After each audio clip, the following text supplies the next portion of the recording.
तो पहले तो अपना परिचय दे देना। मैं संजय दुबे, प्रांतीय सचिव National Federation of Telecom Employees Union, Uttar Pradesh पूर्वी मंडल, लखनऊ। आज आपकी बैठक थी, बैठक में क्या कुछ बातें हुई आपकी? आज हम लोगों की प्रांतीय कार्यकारिणी की बैठक है। क्या कुछ सर इसमें से बातचीत हुई आपकी? हम सारे लोग आज यहाँ पर अपने संगठन, अपने कर्मचारियों और विभाग के हितों के लिए एकत्रित हुए हैं और उस विषय पर हम लोग चर्चा कर रहे हैं। सबसे मेन मुद्दा है हम सारे लोगों के सामने इस समय, वो ये है कि बीएसएनएल के कर्मचारियों और अधिकारियों का जो तीसरा वेज रिवीजन है वो अभी तक लंबित पड़ा हुआ है। उसको लेकर हम सारे कर्मचारियों के बीच में बहुत ही आक्रोश है। पिछले कई वर्षों से लगातार हम सारे लोग धरना, प्रदर्शन, मांगे सब कुछ कर रहे हैं, लेकिन सरकार उस विषय पर कोई भी ध्यान नहीं दे रही है और मैनेजमेंट भी उस पर ध्यान नहीं दे रहा है, जिसके कारण हमारे बहुत सारे जो साथी हैं वो स्टेग्नेशन यानी कि ठहराव, जिससे कि वेतन की बढ़ोतरी नहीं हो रही है, उसके कारण बहुत सारे लोग परेशान हैं। उन सारे मुद्दों पर हम सारे लोग आज यहाँ पर एकत्रित हुए और हम सारे लोग बात कर रहे हैं। बाकी जो उत्तर प्रदेश पूर्वी परिमंडल में जो भी संबंधित समस्याएं हैं, उन सारी समस्याओं पर विषय में, क्योंकि पिछले कुछ समय से लगातार जब से बीआरएस हुआ है तब से मैनेजमेंट भी पूरी तरीके से कर्मचारियों के हितों को ध्यान में नहीं रख रहा है, जिसके कारण हम सारों लोगों के बीच में बहुत ही आक्रोश है। उन्हीं सारी चीजों को लेकर आज हम सारे लोगों ने यहाँ पर अपनी बैठक का आयोजन किया है और हम सारे लोग आपस में बैठकर आज तय करेंगे और जो निर्णय आज होगा उस निर्णय को हम सारे लोग यहाँ के मैनेजमेंट के सामने रखेंगे। अगर जरूरत पड़ेगी हम सारे लोगों को तो हम लोग आगे आंदोलन या धरना प्रदर्शन जो भी कुछ होगा उस पर भी हम सारे लोग विचार करेंगे। अगर मेरी मांगों को मान लिया जाता है तो हम सारे लोग फिर हमारा कोई उद्देश्य नहीं है कि हम जानबूझकर सेवाओं को बाधित करें या हम सारे लोग किसी में बाधा बने, ऐसा नहीं है। हमारा उद्देश्य है हमारे कर्मचारियों की समस्याओं का समाधान करना। हमारी समस्याओं का समाधान हो जाता है, हमें कोई आपत्ति नहीं। सर बीएसएनएल सबसे पुरानी संस्था है और देखा जाता है कि जैसे ही कांग्रेस गवर्नमेंट 14 से जैसे घटी उसके बाद धीरे धीरे डिक्लाइन, अभी आपने बताया बीआरएस जैसी स्थिति आ गई। किस तरीके से इसको आगे आप टैकल करने वाले हैं? देखिए, ये तो भारत सरकार की एक पॉलिसी थी पहले से ही कि बीएसएनएल को उनको बनाना था और मैं समझता हूं कि जहां तक कांग्रेस की सरकार के समय में ही इसका ये पूरा खाका तैयार हो गया था, लेकिन आते आते जब बीजेपी की सरकार आई, बीजेपी ने उसको लागू किया और ये बीएसएनएल बनाया। सन 2001 में बीएसएनएल का गठन किया गया और बीएसएनएल को और हम सारे लोगों को ये कहा गया कि हम सेवाओं को विस्तार करने के लिए इसको बीएसएनएल बनाने जा रहे हैं।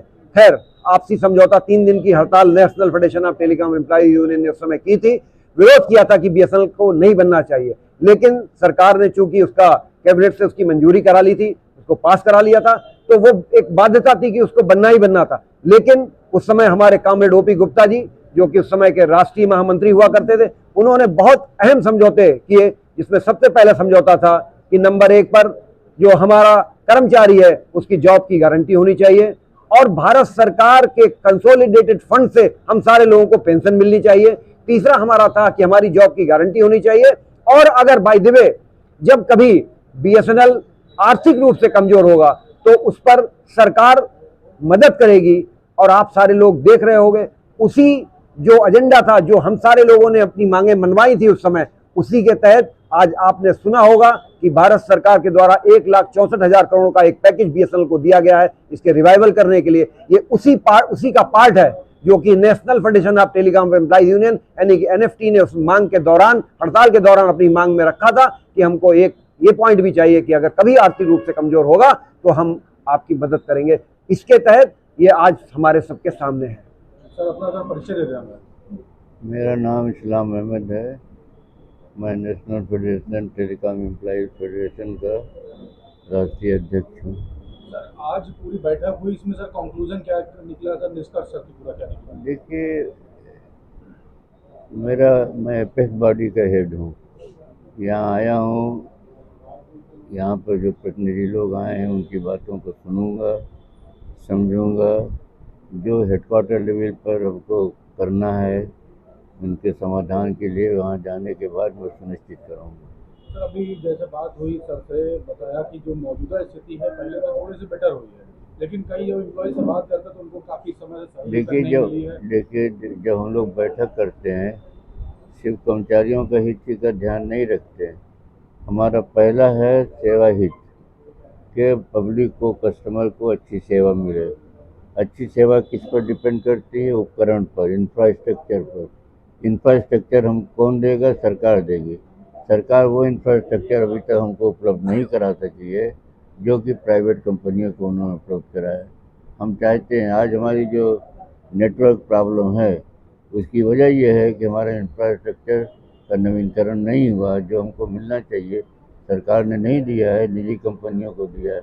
हमारे साथ जो व्यवहार होना चाहिए एक सरकारी कंपनी के नाते, वो व्यवहार हमसे नहीं किया गया, जिससे कस्टमर का विश्वास ख़त्म होता है। वो हमसे माइग्रेट करते हैं। जब माइग्रेट करेंगे तो हम रेवेन्यू इफेक्ट करेगा, और कंपनी की जो हमारी हालत ख़राब हुई थोड़ा, उसकी वजह यही थी कि सरकार ने खुद हमको कमज़ोर किया। अगर इंफ्रास्ट्रक्चर देते हमको तो हम रेवेन्यू कमाते और हम उसी तरह से आगे बढ़ते। आपको याद होगा जब शुरू BSNL ने मोबाइल सेवा प्रारंभ की थी तो लाठीचार्ज हुआ था लोगों के ऊपर, क्योंकि हमने अच्छी सेवा दी। हम आज भी अच्छी सेवा दे सकते हैं, बशर्ते गवर्नमेंट जो है हमको इंफ्रास्ट्रक्चर मुहैया करे। सर, आपकी सर बातचीत तो होती होगी सर गवर्नमेंट के तमाम आला अधिकारियों से इंफ्रास्ट्रक्चर के लिए प्राइवेटाइजेशन के दौर में। देखिए जिस तरीके से जियो ने कई कंपनियों को खा लिया, उस दौरान भी BSNL अभी भी टिका हुआ। आगे आने वाली स्थिति BSNL की क्या देखते हैं? देखिए, हम जो कमाते हैं, BSNL जो कमाता है, कर्मचारी जो कमाता है, वो सरकारी खजाने में जाता है। रिलायंस जो कमाता है, एयरटेल जो कमाता है, मुझे कहने में कोई हिचक नहीं, उसका कुछ हिस्सा कहाँ जाता है आप अच्छी तरह से समझते हैं। उसको खुलाइए नहीं, मैं नंगा नहीं होना चाहता, लेकिन हकीकत है कि निजी कंपनियां अपना लाभ का कुछ अंश कहीं और देते हैं। हम नहीं देते, हम सरकारी खजाने में हम आपकी मदद चाहते हैं, इसको उजागर कीजिए। तमाम जो एम्प्लॉयज़ हैं जो आपको सुन रहे हैं, उनको सर क्या मैसेज देंगे? हम उनको मैसेज ये दे रहे हैं कि आप जितना हो सके कस्टमर को खुश रखने की कोशिश कीजिए। हालांकि हमारी लिमिटेशन है, सीमाएं हैं, लेकिन हम कस्टमर को हर हालत में खुश रखना चाहते हैं। हमारी सेवा से संतुष्ट रहें।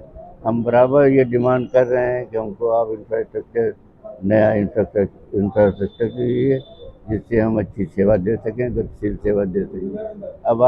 अब हमको 4G देने की बात हो रही है, जबकि 5G आ गया है। दुनिया आगे बढ़ रही है। जो हमारी सरकारी कंपनी है, सरकारी इसको कमज़ोर बना रही, तो कौन मदद कर सकता है? सर कुछ आश्वासन तो मिला होगा सर, कुछ टाइम ड्यूरेशन? आश्वासन तो आप रोज़ पेपर में पढ़ते होंगे। ऑनरेबल मिनिस्टर कम्युनिकेशन देते हैं, इनाग्रेट करते हुए बनारस वाराणसी में हुआ था ना कुछ इनाग्रेशन। देखिए, अगर 6 महीने में भी 4G आ जाए तो कहिएगा, धन्यवाद दीजिएगा हम लोगों को।